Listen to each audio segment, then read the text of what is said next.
Hello everybody, Intuition here. Thank you as always for making time and space for us. Today we want to talk about sexual orientation.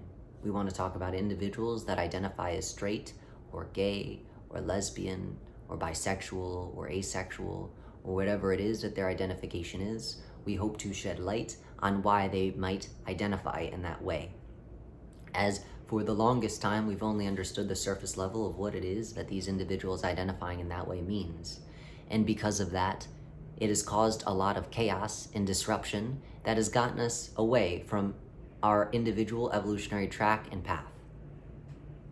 Before we go into what it means and why some people identify sexually as certain ways within their orientation, we will remind you of a few things that are important to remember before we proceed with the rest of the communication. You, all of you, are lowercase g gods. All of you are representative of universal principalities at your core. If you are a universal principality, that means that you are responsible for holding together the entirety of the universe that you are representative of. That is your job. Nobody else can do it. Congratulations. You're a master at whatever it is your universal principality is. And so then, therefore, you are huge. You are quite a big deal. And obviously, that would mean that you also helped to create the earth, the universe, the space in which you sit or stand in right now. You created everything within it. This is a byproduct of you and your creation, not the other way around. You are not a byproduct of Earth. You are not an earthling. You are not that small. So everything that you see in this universe, everything that you don't see in this universe, you had your hand in creating. You had your say in saying whether you wanted this or not. So that goes the same with the idea of gender. You created the idea of gender. You all created the idea of gender in the sense of not to be over-identified with the body. It was the idea that gender would help us to better evolve and remember what it is that we are. Gender is only an explanation to help us better understand the energies that are coming through and then therefore animating the physical body. Where it is that we come from, there is no such thing as gender. There is no such thing as a man or a woman. What there is different types of energy. Because at our core, we are all just energy. Yes, we are lowercase g gods. Yes, we are universal principalities. But if you zoom in on what that all is, it is just energy. So if it is just energy, then it is the identification of a man or woman is more of talking about the structure and the qualities that come with the different universal principalities energies. Some universal principalities energies are penetrative, they're rigid, they're dominant, they're assertive, they are hard. And then therefore, because we were in density, the best way to explain that here is a man, a male's energy, and then therefore the male autonomy. So, same thing for a woman. A female's energy is not necessarily in female. It is more the idea that it is representative of an energy that is more soft, that is more permeates the environment and space as opposed to penetrates. It is able to be open, which would mean that it is able to expand, like the idea of a woman giving birth. And that translates into a woman and their anatomy. So gender, again, is not to be over-identified with the body. The body is meaningless. What means something is what's in the body, because the body is just a flesh suit at the end of the day. And so to over-identify with the gender is looking at the wrong parts.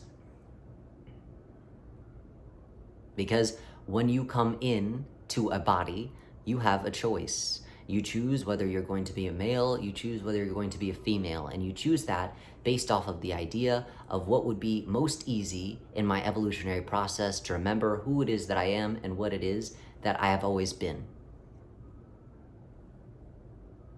And depending on the universal principality that you are going to have an easier time remembering all that you are, coming in as a woman or coming in as a man. Because we all, as universal principalities, have two aspects of ourself. We have the part that is in balance, and we have the part that is out of balance. So if you are the universal principality, that represents resilience and resistance. Resilience is inherently more of a feminine energy, whereas resistance is more of a male energy. So if you are coming in and you have more of an issue with the aspect of the self that is resilience, then you are going to come in as a female. Because it will be much easier to rebalance yourself and your awareness of self through the female lens, which then therefore lends that identification of the universal principality that you already are. And if you were able to master that, then you are able to naturally start to rebalance that other side. And if you were able to rebalance that other side, there's a chance that you will reintegrate completely with yourself. And remember all it is that you are. And then therefore stop the human life cycle process and reanimation process altogether. So that is one of the ideas as to why you would come in as a female or a man. Why I just went into that crazy long topic is because it is essential to understand that when we talk about attraction. Now, we are all married to a universal principality on the other side. The other side not meaning heaven or hell, the other side meaning where it is that we originate from. So we are either married to a universal principality or just getting over a divorce, so to speak. Because we choose our universal principalities, our divine loves, based off of not the idea of love, but the idea of evolution. We all want to evolve together. At some point, we figure, well, it's hard evolving just on your own. I could only go so far, but I could go a lot farther, finding another universal principality that has the same values, so to speak, as me, and we could evolve a lot easier together, a lot farther together. But for some individuals, they get a divorce from their other evolutionary partner because they stopped evolving together. So then therefore they evolve apart. But for many of us, not all of us, but for many of us, we are still very much in sync with our divine lover, and even with our divine lover, with our divine universal principality. And even if you are in the process of a divorce with your divine significant other, you still have an aspect of your divine significant other with you at all times, because when you entangle your energy, which would be for us where it is that we come from, a marriage, you give an aspect of your energy to the universal principality that you are married to, and they give you an aspect of their energy. And then therefore your energy is entangled. So when we fell in density, we took an aspect of that energy. And so what that means is we are always going to be attracted to that person that represents the universal principality that we are inherently married to. Always. With the exception of the only other individual that you will be attracted to is your own individual universal principality. However, when you are attracted to yourself, it is like a dog sniffing another dog's butt. It doesn't have as much meaning or as purpose as it does when you are attracted to the universal principality that you are married to. The reason why you would be attracted to yourself is only in the idea that you see your own universal principality representative in another, and in that you see that they have potentially mastered something that you have yet to master within yourself. So there is an attraction there, only in the sense of I want to feel you out and see what it is that you have figured out that I feel I have not figured out. But that is not as long lasting in the sense of what it is that we're talking when you are going after your divine significant other in that attraction aspect. So you will go after your significant other in that attraction aspect because, again, you are seeing your divine love. And your divine love, again, if we're looking at gender, will usually be expressed by how it is that they feel is most easily helpful in their evolutionary process as a male or a woman. So then, therefore, most of the time, they will be coming through as a man primarily or a woman primarily. We'll give the example of the universal principality that is intellectualization. Intellectualization is a double male. It is a double male because intellectualization is a male energy, and the counterbalance of intellectualization is dumbness, which is also a male energy. So if you were that universal principality, more times than not, you'll be entering through as a man. Not to say that there aren't universal principalities that identify as intellectualization and are coming through as a woman, but that is far less common because, again, it is all about ease. I'm trying to remember all it is that I am through the easiest way possible because it is already hard in this place, in this illusion, to remember all it is that I am in a body. So I'm not trying to make it harder for myself from being a female, even though the energy that my universal principality is identified with is more masculine in its energetics.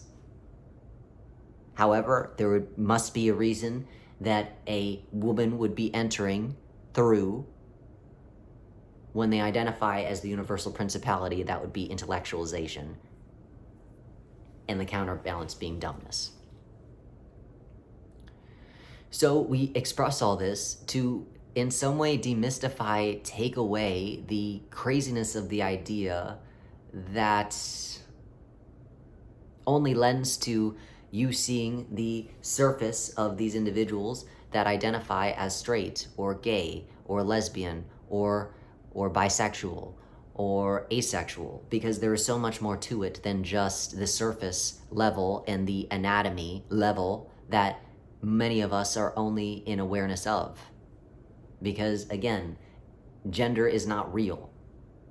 We have created gender. So then, therefore, gender was only really created to help us in our evolutionary process to remember all it is that we are. But if all we are seeing is gender, then we have lost sight and we are just over-identifying with the body, which does not allow us to remember all it is that we are. So the reason why, again, how we see it intuitively, that some individuals identify as lesbian or gay or bi-curious or asexual is, again, because their divine love is representative of a man, representative of a woman in that energy, and then therefore you will always be attracted to the memory, the imprint of your divine love and what you remember them to be, and what that transfers over in translation from where it is that we come from to density where it is that we are now. Very wordy, a lot of information. It is hard to consolidate all of this into a quick little conversation. However, it is most important to understand, because if we could clear this up, many of the challenges that this community faces and everybody else seems to face because of this community would be mitigated, would be solved, and we would just be able to get on with our lives and actually evolve in peace with one another, as opposed to looking at each other as the other. So, we offer this. Should it ruffle your feathers, that is not the intentionality. It is simply, again, to offer a different perspective that will potentially lend to more of a peaceful, harmonious relationship with all of us. Because, again, if you are getting mad at somebody identifying as a lesbian or a gay or bisexual, then you are so over-identified with the body, and that is worth looking at. Because if you are over-identified with the body, then all you see is your own limitation, and not all it is that you are inherently. So, we wish you well, wherever it is that you are, and whatever identification that you stand in. As always, thank you for making time and space for us. Well wishes.